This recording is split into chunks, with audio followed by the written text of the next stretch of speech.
အားလုံးပဲမင်္ဂလာပါရှင်ဆရာမပေါ့နော်ဒီနေ့ပြောပြပေးသွားမယ့်အကြောင်းအရာလေးရတော့ပေါ့နော်16ရက်တက်လာ2026ကနေပြီးတော့ပေါ့နော်22ရက်တက်လာ2026ထိကိုပေါ့နော်တပတ်တာဘယ်နည်းနဲ့သားသမီးလေးတွေကံကောင်းမလဲဆိုတဲ့အကြောင်းအရာကိုဆရာမကပြောပြပေးသွားမှာဖြစ်ပါတယ်နော်အဲ့တော့ဒီတပတ်တာကာလအတွင်းမှာဗုဒ္ဓဟူးသားသမီးဇာတာပရိသားသမီးတောက်ကြသားသမီးနဲ့တနေ့လာသားသမီးလေးတွေက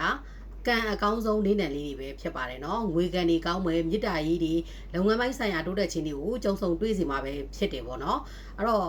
အခုဆရာမပြောသွားတဲ့ဒီမှာမပါတဲ့နိနံသားသမီးလေးတွေကလည်းရခင်အထက်ပို့ပြီးတော့စူးစမ်းအားစိုက်ထုတ်ခြင်းတွေနဲ့အောင်မြင်မှုတွေတိုးတက်မှုတွေကိုရယူရမှာပဲဖြစ်ပါတယ်နော်အဲ့တော့နောက်လေစိတ်ဝင်စားစရာနံပါတ်တွေအကြောင်းအရာလေးတွေကိုဆရာမကပြောပြနေဦးမှာဖြစ်တဲ့အတွက်